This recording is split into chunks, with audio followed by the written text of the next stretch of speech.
예수님을 인사하겠습니다. 사랑합니다. 축복합니다.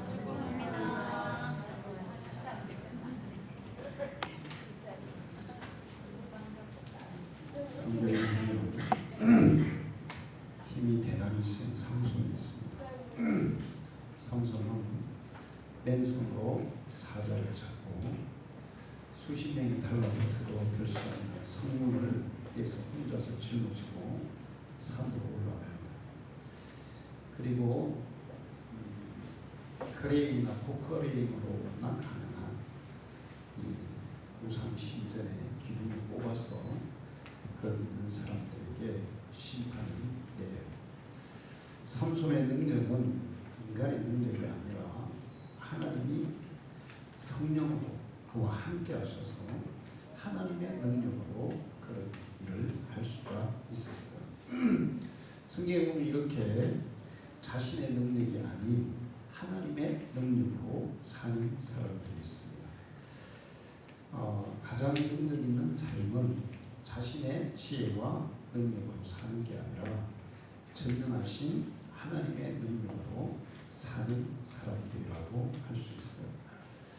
성경에 보면 놀라운 기적을 행하는 사람들이 나오고 그 다음에 일반 사람보다 몇 배로 지혜로운 사람들이 나오고 일반 사람들이 할 수 없는 특별한 일들을 행하는 사람들이 나와요. 그런데 그 사람들은 전부 다 하나님의 능력으로 그 모든 일들을 한 것을 볼 수 있어요. 이 하나님의 능력으로 사는 사람이 어떤 사람이냐? 바로 오늘 성경에 있는 자기는 예수 그리스도 안에서 죽고 예수가 자기 속에 살아서 있는 그런 사람이 하나님의 능력으로 사는 사람이라고 말할 수가 있어요. 사울이라는 청년이 있었습니다. 당시에 일반 사람들은 가지기 어려운 로마의 시민권을 가지고 있었어요. 우리나라 사람으로 미국 시민권을 가진 사람처럼 이스라엘 백성으로서 로마의 시민권까지 가진 사람이었습니다. 거기다가 당대 최고 좋은 학교에서 최고의 교육을 받았어요. 엘리트 중에 엘리트였습니다. 그리고 히브리어, 헬라어, 라틴어까지 당시의 세계를 지배했던 그 세 가지 언어에도 능통한 사람이었어요. 한마디로 아주 장래가 촉망되는 그런 청년이었습니다. 그런데 그 사울이라는 청년은 자기의 생각, 자기의 주관이 절대적으로 옳다고 생각하고 교만과 우월의식에 빠져있는 청년이었어요. 자기 생각과 자기 사상, 자기 신앙과 다른 사람들은 멸시하고 핍박하고 심지어 죽이기까지 하는 그런 못된 짓을 했습니다. 그리고 다른 나라에 있는 기독교인들까지 잡아서 옥에 가두고 죽이기 위해서 그들을 체포하러 가는 그런 사람이었어요. 자기 교만에 빠져서 대단히 편견에 사로잡혀 있는 절대적인 우월의식으로 가득 차 있는 그런 청년이었습니다. 그런데 이 자기 교만, 편견, 우월의식이 대단히 다른 사람들을 위험에 빠뜨려요. 지금도 백인 우월주의자들이 있는데 백인 우월주의자들은 특히 동양 사람들에 대해서 무시하고 함부로하고 때로는 테러를 행하고 또 폭력을 행하고 심지어 총으로 쏴서 죽이기까지 해요. 이 유대인들에게 이런 우월의식이 많이 있었어요. 그런데 지금도 그런 우월의식에 차 있는 사람들이 많이 있습니다. 회교도들 중에도 이런 우월의식으로 가득 찬 아이리스 같은 단체들이 있는데 그 사람들은 자기들 외에 다른 모든 신앙인들을 박해하고 죽이고 테러를 가합니다. 이런 사람들은 대단히 자기 중심적인 사람이라고 할 수 있어요. 바로 사울이 그런 부류의 청년이었습니다. 만약에 사울이 그렇게 그 자기 중심적으로 끝까지 살았다면 그는 자기가 배운 그 우수한 학문을 힘없는 사람을 압박하고 핍박하고 죽이는 그런 일에 사용했을 것입니다. 그리고 본디오 빌라도나 히틀러처럼 그런 악명을 남기고 세상을 떠났을 거예요. 이 사울이라는 청년이 전적으로 자기 자신의 생각과 자기 중심적으로 산 사람이었다, 이렇게 말할 수가 있습니다.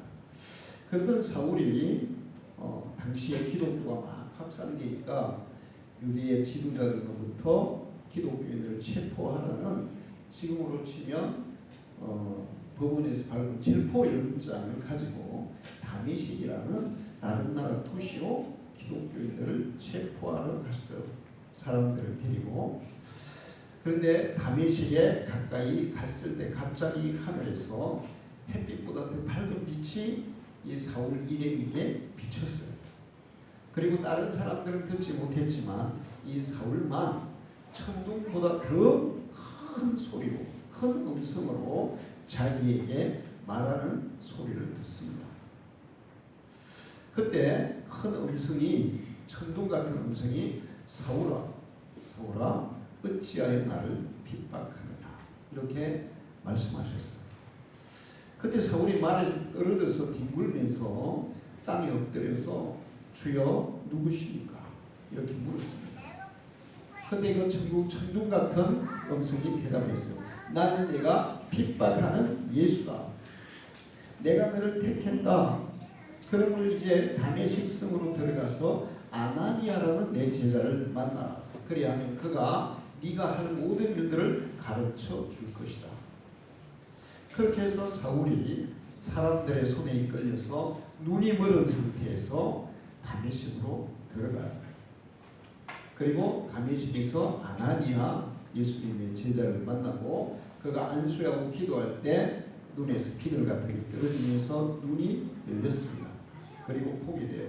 그리고 아나니아가 당신은 하나님이 이방인들에게 예수 그리스도의 복음을 위해서 택한 주님의 그릇입니다.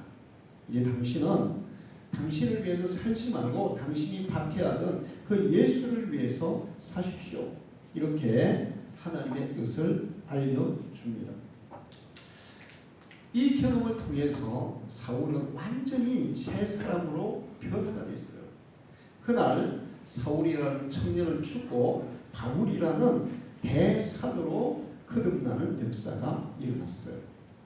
이 경험을 통해서 바울은 뒤에 내가 그리스도와 함께 십자가에 못 박혀 죽었나니, 그런즉 이제 내 속에는 내가 산 것이 아니라 예수 그리스도가 살아계신다, 이렇게 고백을 하면서 평생 그 예수를 위해서 살았어요.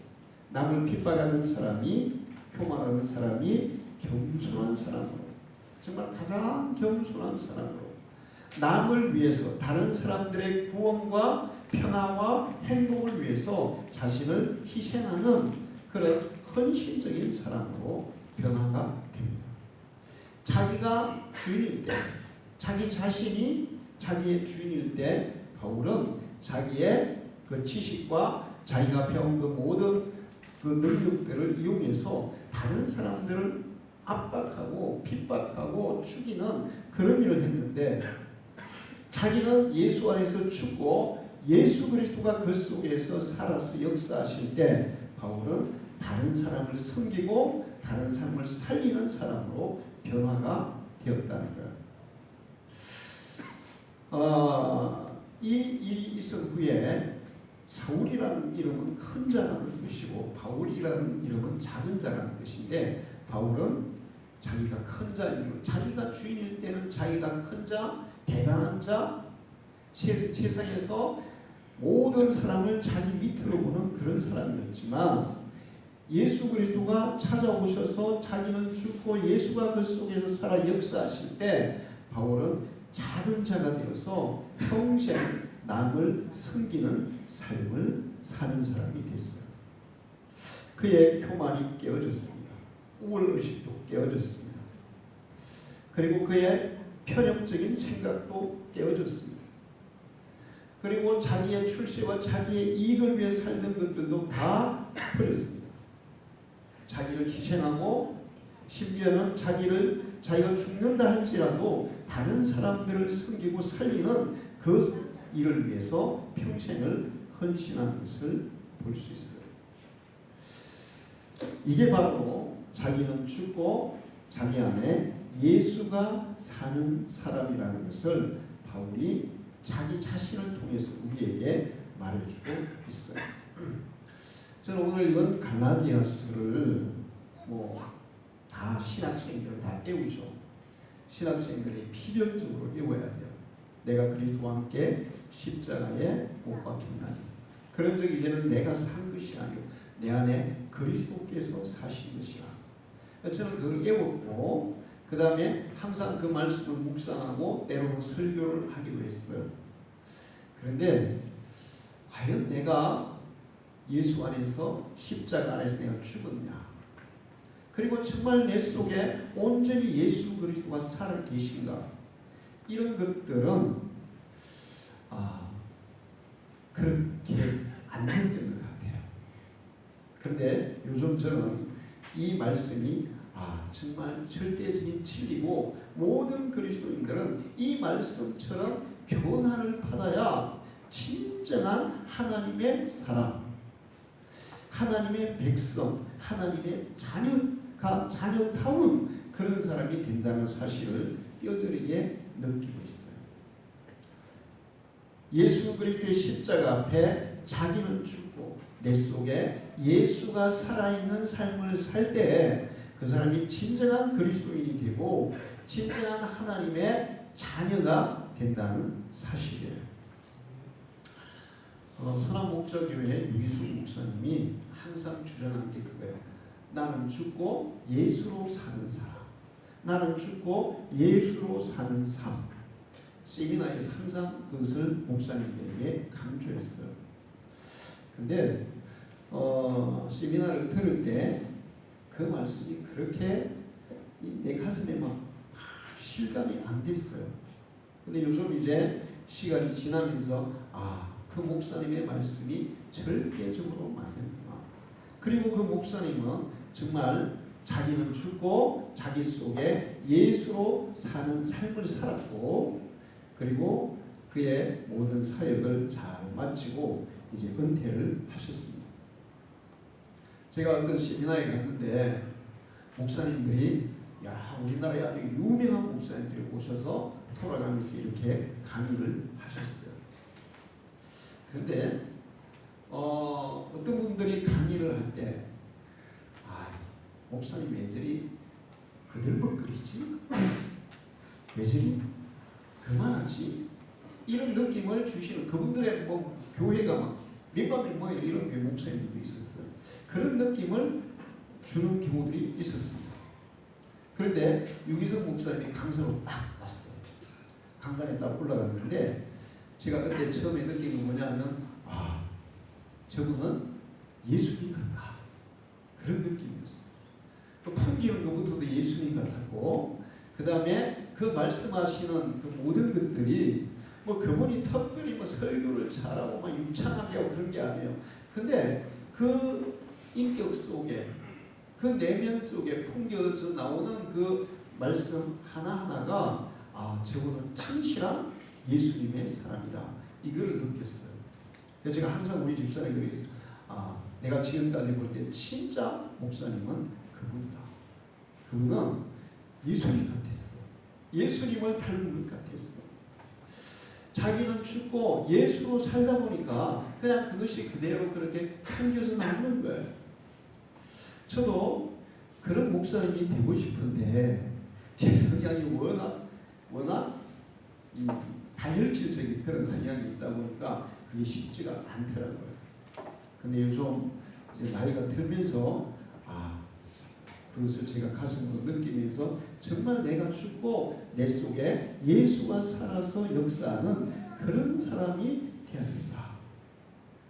그렇게 기도하고 그렇게 살기를 간절히 바라고 있어요. 우리 성도들도 여러분 자신은 예수 안에 죽어지고 예수가 여러분 속에서 살아서 역사하는 성도가 되기를 축원합니다. 예수 안에서 죽고 예수로 사는 사람은 달라요.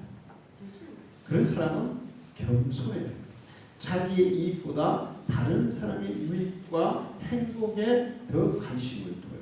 사람들은 다 자기가 행복하기를 원하고 자기가 잘 되기를 원하고 자기가 높아지기를 원하고 자기가 인정받기를 원하고 다 자기예요. 그러다 보니까 자기에게 유익한 것을 위해서는 다른 사람에게 손해를 끼쳐도 전혀 양심의 가책도 안 느끼는 사람들이 있습니다. 사실은 제가 며칠 전에 교통사고가 났어요. 근데 택시야 내가 가다가 이렇게 유턴을 하려는데 택시가 와서 빵 달아가지고 차 두 대가 많이 부서지고 택시 기사하고 승객이 좀 다친 것 같아요. 많이 다쳤는데 제가 마음속에 계속 기도하면서 괴로워한 게 있어요. 이거를 보험 처리를 했는데 만약에 택시 기사가 과실이 많이 나오면 택시 기사한테 불리한 그런 여건들이 생길 텐데 이걸 어떻게 처리해야 될까 계속 제가 기도했어요. 그래서 그냥 어차피 보험 처리하는 거니까 그냥 내가 그냥 과실을 많이 물고 택시 기사한테는 과실을 적게 물게 하는 게 좋지 않겠나. 결론이 그랬습니다. 오늘 그렇게 이제 결론이 난 것 같아요. 사실은 제가 만약에 내 속에 예수가 안 계신다면 어떻게 하시든지 내가 과실을 적게 물고 상대방의 과실을 많이 물리려고 하는 그런 마음이 있겠죠. 근데 제 마음속에 계속 예수님이 제 마음속에 야 네가 예수의 사람이 아니냐 목사가 아니냐 네가 조금 더 손해를 보는 것도 없어요. 사실은 뭐 차고치는 좀 손해를 보는데 택시 기사는 여러분 더 많은 손해를 볼 수 있다. 그래서 제가 계속 그것 때문에 마음이 괴로웠거든요. 그래서 결론은 그래 내가 좀 손해를 보고 말지 이렇게 결론이 났어요. 이제 지금까지 살아오면서 교통사고를 많이 당했는데 항상 우리가 손해 보는 쪽을 선택했습니다. 그것은 제 속에 예수 그리스도가 계시기 때문이에요. 자, 예수로 사는 사람은 자기의 이익보다 다른 사람의 이익을 생각하고 자기 자신의 행복보다 다른 사람의 행복에 관심을 두게 되어 있어요. 그리고 다른 사람들에게 자기의 짐을 맡기는 사람이 아니라 다른 사람의 짐을 자기가 대신 져주는 예수 그리스도가 우리가 감당할 수 없는 그 무거운 죄의 짐, 지옥의 심판의 짐을 대신 담당해 주셨듯이 우리도 다른 사람의 짐을 져주려고 하는 그런 사람으로 변화가 일어난다는 거예요. 그리고 예수로 사는 사람은 이 세상의 이익이나 만족이나 육신의 쾌락보다 영혼의 절도, 영원한 하늘나라를 바라보고 소망하고 거기에 싸우면서 살아간다는 것입니다. 자기의 유익을 포기하고 다른 사람의 유익을 구하면서 살아가는 그런 이타적인 사람이 될 수가 있다는 거예요. 만약 바울이 자기로 살았다면 아마 그는 살인자, 교만한 자, 극단주의자, 다른 사람들을 압박하고 핍박하고 고통에 빠뜨리는 자, 그렇게 낙인이 찍혀서 그 일을 이끄는 악독한 자로 남아서 그냥 지옥에 떨어졌을 거예요. 그러나 그가 자기는 죽고 예수로 삶으로 인해서 그는 거룩한 사도, 그리고 전 세계 모든 사람들이 우러러보는 그런 주님의 제자가 된 줄 믿습니다. 이제 나는 죽고 예수로 산다는 게 도대체 뭐냐? 나는 죽고 예수로 산다는 거. 육신의 생명이 끊어져서 그냥 뭐 완전히 죽는 무덤 속에 들어가는 그것을 의미하는 게 아니에요. 육신의 죽음을 의미하는 게 아니라 자기의 자의, 자기 주장, 자기 교만, 자기 의지, 자기 생각, 자기 마음, 육신의 욕심, 타락한 본성, 악한 생각, 이런 것들이 예수 안에서 죽으신다는 거예요. 내가 주인이면 지금 얘기한 그 인간의 타락한 본성들이 있어요. 본성들이 나를 지배해서 그 본성들이 막 활동하면 남에게 유익을 주는 사람이라 해를 끼치는 사람. 공부를 많이 하고 뭐 요즘 보면 우리나라에 이제 그 공부 잘하는 학생들이 서울대 갔다가도 서울대 뭐 공대 이런 데 갔다가도 휴학하고 의대로 간다더라고요. 의대로 가는 게 그 사람들이 왜 갑니까? 정말 내가 의사가 돼가지고 병든 사람들, 고통받는 사람들, 그들을 뭐 장기의 박사처럼 치료해주고 그들을 도와주고 그들을 고쳐주겠다 이런 마음으로 가는 게 아니라 요즘 돈을 누가 제일 잘 벌어요? 의사들이 잘 벌죠. 그 다음에 의사는 또 정년이 있어요, 없어요? 죽을 때까지 하려고 죽을 때까지. 생림의원의 의사를 못 구해가지고 요즘 누구 제가 병원 문 닫고 있어요. 이런 데는 안 올라가죠. 월급도 적고 뭐 시골이고. 근데 의사라는 게 뭡니까? 의사가 되면 환자를 치료하기 위해서 의사가 돼야지 돈을 목적으로 하면 안 되는 거예요. 그거는 대단히 타락한 본성, 이기적인 본능이 그런 그 욕심이 그를 지배하고 있다는 것입니다. 인간은 하나님이 주신 선한 본성도 있지만 아담과 하와가 범죄하고 나는 이후에 그 속에 타락한 본성이 같이 있어요. 두 가지 본성이 같이 있어요. 그런데 어린아이들도 보면 이게 하나님 주신 선한 본성보다는 타락한 본성의 지배를 받는 것을 더 많이 볼 수 있어요. 어린아이일수록 더 그래요. 어린아이가 이타적입니까? 이기적입니까? 대단히 자기중심적이죠. 그리고 뭐 엄마 아빠 사정 안 가립니다. 자기가 필요하고 자기가 원하는 것, 지금 자기에게 그 있어야 되는 이런 것들이 우선이에요. 자, 자기가 주인이 되는 사람은 이런 타락한 본성의 지배를 받고 아주 이기적이고 자기 중심적으로 사는 것. 이런 것들이 예수 안에서 십자가에 못 박혀 죽는다는 것입니다. 그리고 예수 그리스도가 성령을 통해서 우리에게 오셔서 그 예수의 마음이, 예수의 의지가, 예수의 생각이 우리를 지배하는 것을 예수로 죽고 예수로 산다는 거예요. 단순히 지식적으로 아는 것이 아니에요. 예수님은 살아계신 분이고 인격적인 분이고, 그리고 예수님은 부활해서 성천하신 이후에 지금은 성령을 통해서 예수를 믿는 모든 사람들의 마음속에 찾아오시는 분이심을 믿습니다. 계시록 3장 20절에 볼지어다 내가 문 밖에서 두드리노니 누구든지 내 음성을 듣고 마음문을 열면 내가 그에게로 들어가서 그로 더불어 먹고 또 그는 나하고 더불어 먹으리라. 주님이 우리 속에서 나와 함께 먹고 마시고 그러면서 내 속에 거하시겠다는 거예요. 우리가 마음을 열어서 예수를 진심으로 내 마음속에 영접하는 순간에 성령을 통해서 예수님이 내 속에 들어오셔서 나의 지배자가 되어 주신다는 겁니다. 여러분의 마음을 열어서 주님이 여러분 속에 임하시기를 축원합니다. 이렇게 예수 그리스도가 우리 속에 들어오실 때, 그러면 이제 고린도서 5장 17절에 그런즉 누구든지 그리스도 안에 있으면, 내가 예수 안에 있고 예수님이 내 속에 들어오시면 새로운 피조물이라. 이전 것은 지나갔으니 보라 새 것이 되었다. 우리가 예수를 믿는 순간에 법적으로는 하나님의 자녀가 됩니다. 법적으로 천국의 생명책에 여러분의 이름이 기록된 줄로 믿습니다.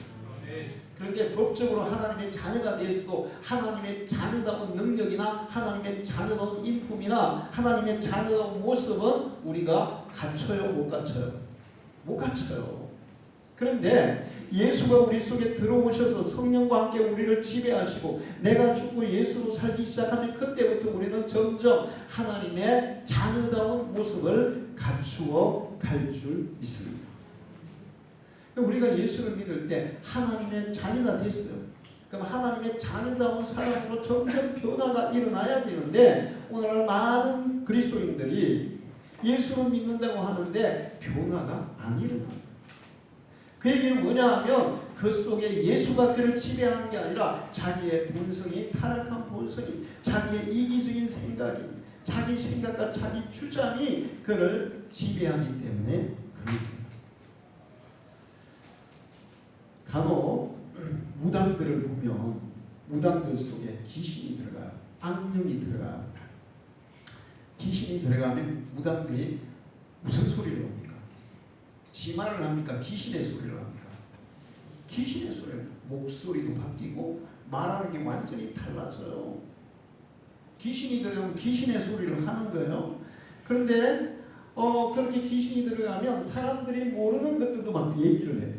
왜? 사람은 모르지만 귀신은 다 알잖아요. 귀신처럼 안다 그러잖아. 귀신은 다 알고 있거든. 응? 귀신이 세계 모든 지역, 모든 역사를 다 하는 게 아니에요. 자기가 거주하고 귀신도 거주하는 지역에서 생님에 거주하는 귀신은 생님을 거주하는 귀신인데 이것들은 생님 역사를 다 깨고 있다고요.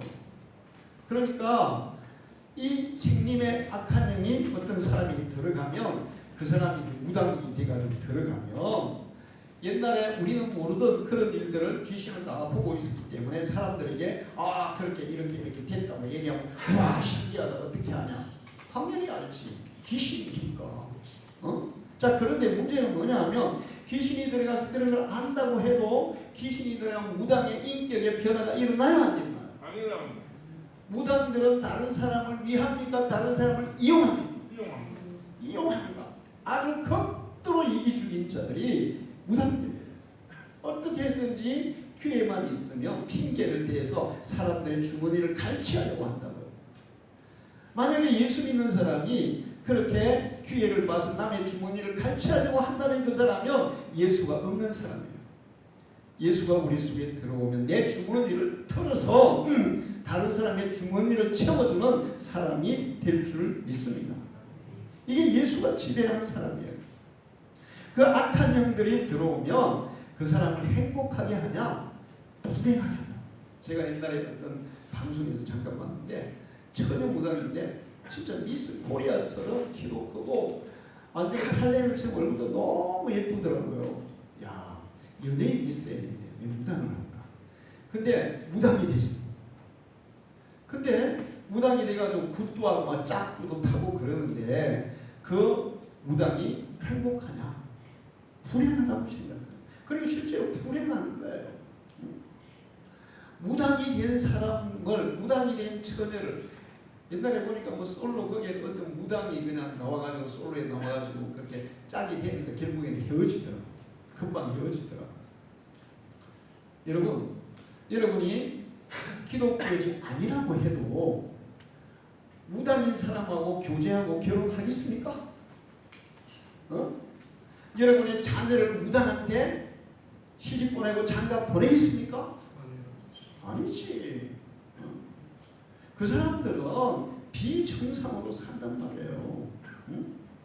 그러니까 악한 영이 들어가면 인생을 불행하게 하고 두렵게 하고 고통스럽게 하고 우울하게 하고 그리고 불행하게 만들어요. 그러나 하나님의 영이 우리 속에 들어오시고 예수 그리스도가 우리에게 들어오시면 예수 안에 있는 자들, 예수님이 속에 있는 자들은 참 자유인이 되는 줄로 믿습니다. 진리를 알지니 진리가 너희를 자유케 하리라. 진리가 누구냐? 내가 그 진리다. 예수님은 진리시고 그 진리이신 예수가 우리 속에 올 때 우리는 우리 인생의 참된 자유를 누리게 되는 줄로 믿습니다. 뿐만 아니라 무당들은 항상 불안하죠. 항상 불안하고 두렵고 걱정 근심이 많아요. 근데 예수가 우리 속에 들어올 때 예수님이 말씀하셨어요. 내가 너에게 평안을 주노니 이것은 세상이 주는 것 같지가 않다. 예수 그리스도가 우리 속에 들어오시면 우리에게는 참 평안이 이루어지는 줄로 믿습니다. 어떤 사람들이 그래요. 절에 갈까 교회 갈까? 아, 나는 절이 좋아. 왜? 절에 가면 막 경치 좋죠. 조용하죠. 고저넉하죠. 그 마음이 편해지는 것 같아. 뭐 그럴 수 있죠. 환경에 의해서 뭐 좋은 음악을 듣거나 좋은 환경을 보거나 어떤 좋은 분위기를 타면 우리의 마음이 좀 이렇게 일시적으로 편안할 수 있어요. 근데 이제 내려왔어요. 현실로 왔어요. 응? 내일 당장에 은행 결제해야 될 거 500만 원인데 지금 50만 원도 없어. 그러면 절에서 누렸던 평안이 계속 유지가 될까요? 사라질까요? 사라집니다.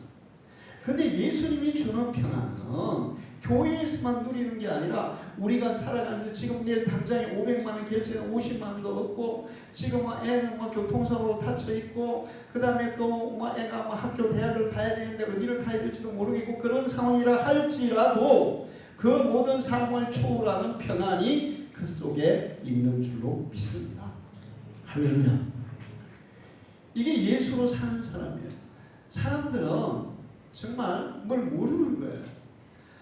나로 살면, 나 자신이 주인에서 내 마음대로 살면 이런 모든 불안과 두려움과 고통들을 계속 느끼면서 짐을 지고 살지만 예수가 내 속의 주인이 되는 순간에 우리는 자유를 누리고 평안을 누리고 기쁨을 소유하고 그러면서 짐을 수고하고 무거운 짐진 자들아 다 내게로 오라 내가 너희를 쉬게 해라. 예수님의 십자가 앞에 내 모든 무거운 짐을 다 내려놓고 쉼을 얻게 되는 줄로 믿습니다.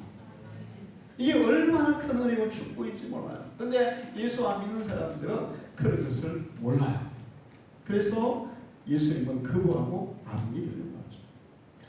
예수로 나는 죽고 예수로 사는 사람들은 예수님이 말씀하신 팔복 마태복음 5장에 나온 팔복 마음이 가난한 자는 복이 있나니 긍휼히 여기는 자는 복이 있나니 마음이 온유한 자는 복이 있나니 예수가 내 마음에 지배할 때 그때 그 말씀들이 우리 속에서 이루어질 수가 있어요. 할렐루야. 성경에서 말씀하고 있는 많은 말씀들이 내 의지와 내 다짐과 내 지식과 능력으로 도저히 따를 수 없는 말씀이 많아요. 그런데 그 도저히 따를 수 없는 말씀도 성령을 통해서 예수님이 내 속에 들어오시고 주님이 나를 지배하게 될 때 우리는 그냥 부담 없이 그리고 힘들다고 느끼지 않고 그냥 자연스럽게 실천할 수 있는 능력이 주어지는 줄 믿습니다. 네. 여러분이 막 그냥 막 물질에 대해서 안달복달하고 막 욕심을 내면서 살면 편하겠어요. 심령이 가난한 자가 되어서 온유한 자가 되어서 남을 긍휼히 여기는 자가 되어서 마음이 청결한 자가 되어서 사는 게 훨씬 더 행복하겠어요. 예수님이 말씀하신 이 팔복이 우리의 마음속에 형성이 될 때 그 사람이 훨씬 더 행복한 인생을 살 줄로 믿습니다. 이게 예수 안에서 이게 가능한 거예요. 뿐만 아니고 세상에 대해서도 아무것도 두려움 없는 참된 평안을 누릴 수가 있어요. 자, 여러분 베드로 있죠. 베드로 예수님이 잡혀서 재판받을 때 그 여종이 와가지고 베드로를 보고 당신도 예수 한패 아니야? 그랬더니 베드로가 뭐라 그래요? 나 모른다고. 아니라고. 자, 그렇게 얘기한 것은 베드로가 지금 뭐 때문에 그렇습니까? 자기도 같이 잡혀서 죽을까봐 두려운 거죠. 근데 뭐 제사장이나 높은 사람이 얘기한 것도 아니에요. 그냥 여종이 지나가는 소리로 한 거예요. 또 와가지고 또 얘기하니까 또 모른다고 마지막에는 막 그냥 강력하게 부인했어요. 예수님 모른다고 했어요. 그리고 도망쳐서 밖으로 나가서 펑펑 웁니다. 자, 그게 베드로의 모습이에요. 핍박과 혹시 죽을지도 모르는 그런 두려움 앞에서 벌벌 떠는 모습이었어요. 그러던 베드로가 이제 오순절에 성령을 체험하고 예수님이 다시 성령을 통해 그 마음속에 들어오셨어요. 할렐루야. 그리고 놀라운 변화가 일어납니다. 그 성령의 체험을 하고 예수님이 그 마음을 지배하는 그 순간부터 베드로는 사라지고 예수님이 베드로를 지배하는 그 순간부터 베드로는 길거리에 가서 죽음을 두려워하지 않고 핍박을 두려워하지 않고 제사장들, 번치들 아무도 두려워하지 않고 담대하게 복음을 전해요. 베드로가 복음을 전하니까 놀라운 기적들이 일어나고 안전병이가 일어나고 사람들이 막 3,000명이 회개하고 돌아오고 난리가 일어나니까 제사장들, 유대의 지도자들 여기 놔뒀다가는 안 되겠다. 다 이 이스라엘이 다 기독교인이 되겠다. 야 죽이자. 그 베드로 잡아와요. 그리고는 너 예수 말하지 마. 베드로가 나는 당신들이 죽인 그 예수가 바로 하나님의 아들이고 우리의 구세주고 메시아라는 거 나는 말하지 않을 수가 없다. 그랬더니 더 얘기하면 너는 죽일 거야. 자 이렇게 제사장들과 사대 지금으로서 국회의원들이 다 모여가지고 너 예수에 대해 더 얘기하면 죽어 이렇게 위협을 했어요. 그때 베드로가 뭐라 그래요? 무슨 소리입니까? 내가 당신들 사람 말을 들어야 되겠어? 하나님의 말씀을 따라야 되겠어? 나는 하나님의 말씀을 따를 수밖에 없어. 죽이려면 죽이시오. 할렐루야. 자, 그게 끝이 아니에요. 그러니까 이 유대인 지도자들이 사람들 때문에 놔줬어요. 근데 계속 또 전도하니까 또 체포했어요. 그리고 감옥에 가뒀어요. 그리고 내일 베드로를 꺼내서 처형하려고 준비를 했어요. 자, 베드로는 이제 내일이면 어떻게 되는 거예요? 죽는 거예요. 근데 그날 저녁에 베드로는 뭘 합니까? 하나님 나 좀 살려주세요. 나 이 옥에서 나가고 싶어요. 이렇게 했어요. 어떻게 했어요? 그냥 잤어요. 굴 잤어요. 베드로는. 예수님이 배 타고 갈 때 제자들과 배 타고 풍랑이 일어나서 제자들은 그냥 막 빠져 죽는다고 난리 법석인데 예수님이 뭐 했어요? 풍랑 가운데서 주무실 수 있는 평안. 이게 예수의 평안이에요. 내일 죽음 앞에서도 감옥에서 평안하게 잠들. 여러분 마음이 불안하면 잠이 와요 안 와요? 내일 죽음의 죽음 앞에서도 지금 감옥에서 평안하게 잠들 수 있는 평안. 그게 예수 안에 누리는 평안이에요. 할렐루야. 세상의 그 어떤 것에도 두려움이 없는 참된 평안이 예수님이 우리를 지배할 때 우리 속에 만들어지는 줄 믿습니다.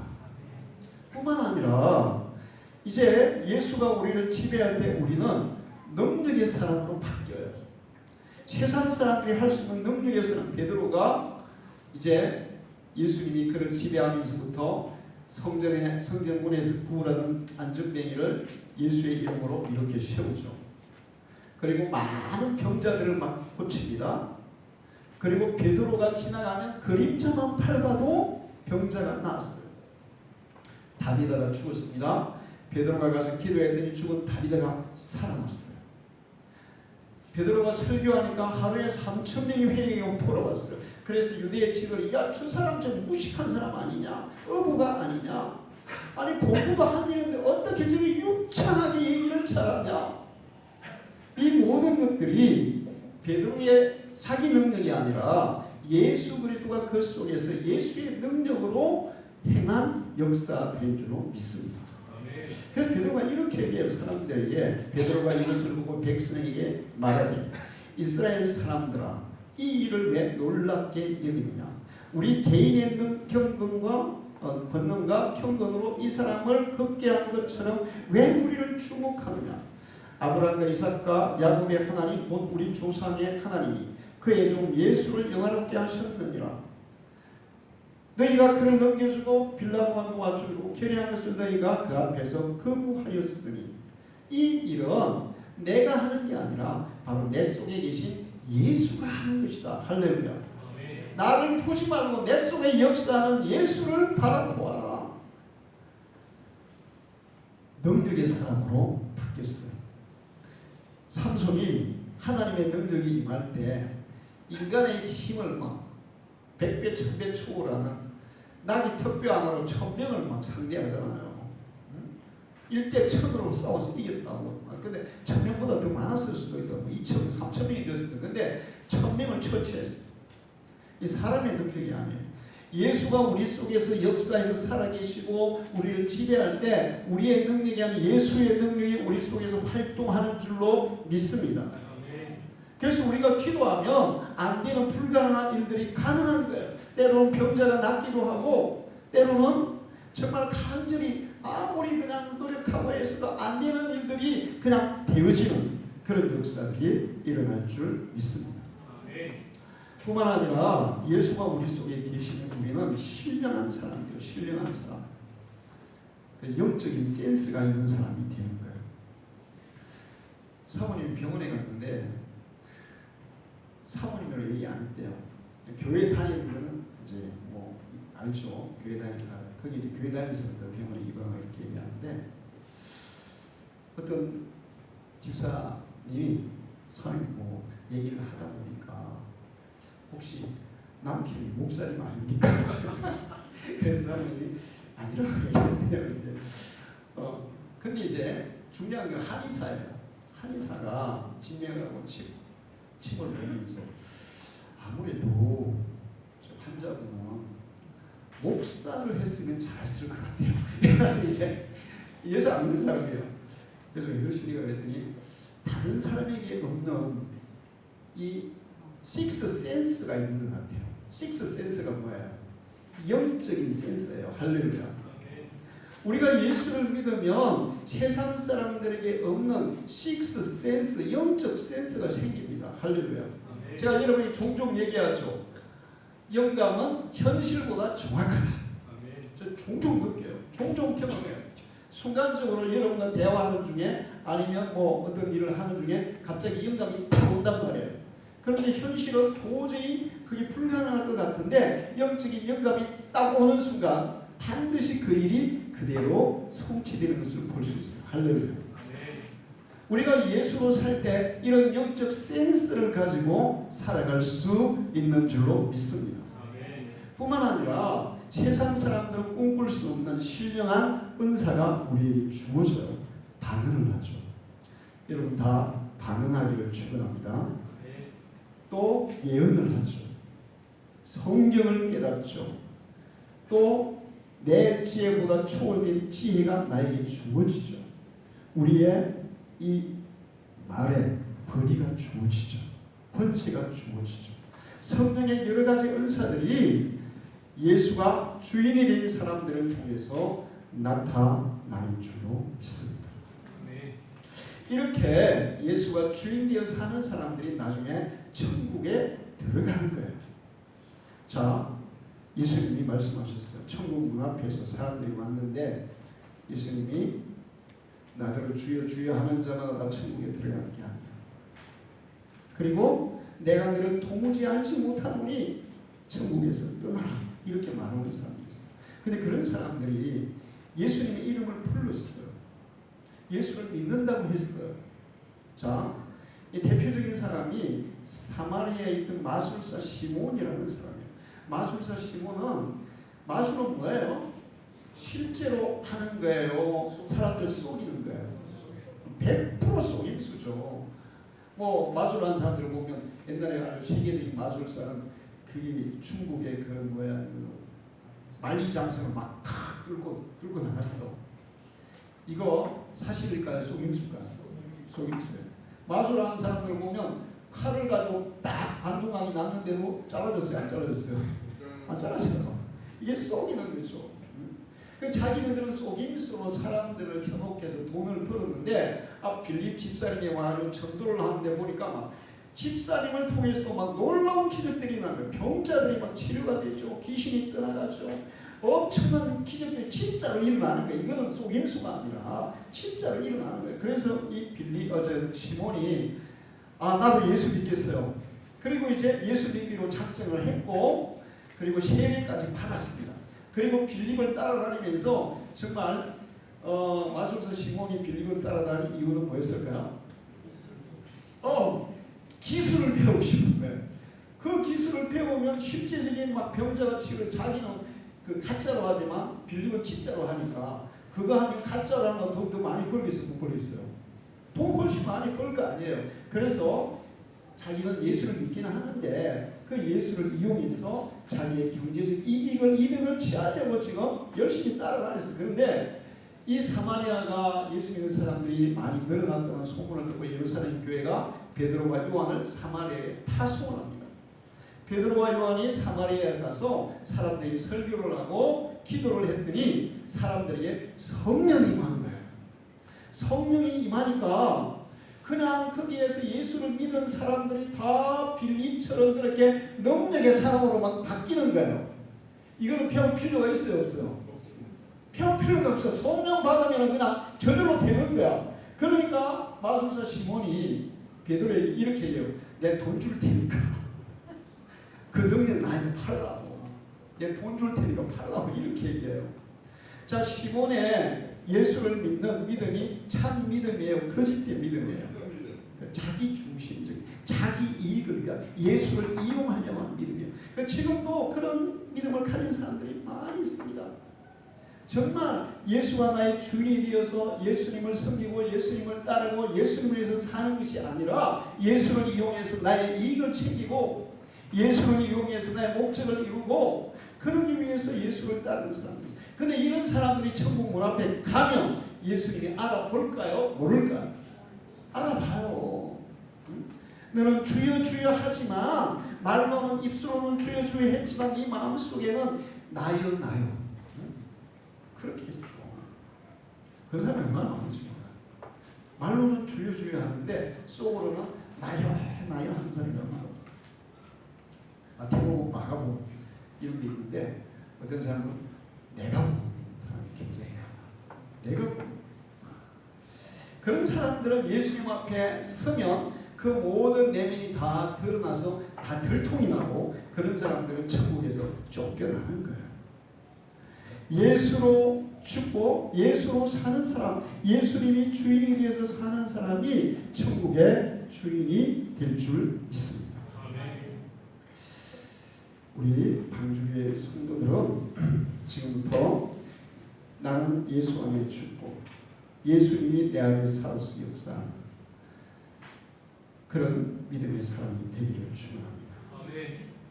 예수님이 여러분을 지배할 때, 여러분 속에서 여러분을 이끌어 가실 때 우리는 가장 능력 있는 사람이 될 수 있습니다. 바울은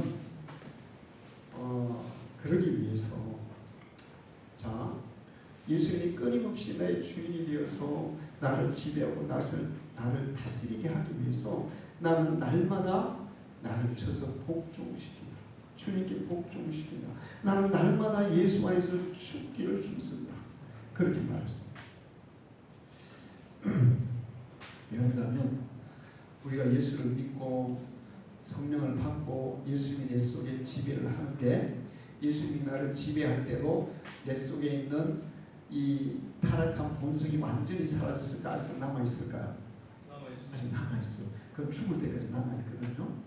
근데 예수님이 우리를 강력하게 지배하면, 성령이 강력하게 지배하면 그것이 완전히 그냥 딱 눌려가지고 힘을 못 써. 그런데 어떤 순간에 이제 우리가 살다 보면 막 이렇게 회의가 될 때도 있고 고민이 될 때도 있고 어떤 문제가 막 우리를 막 자극할 때도 있고 그래요.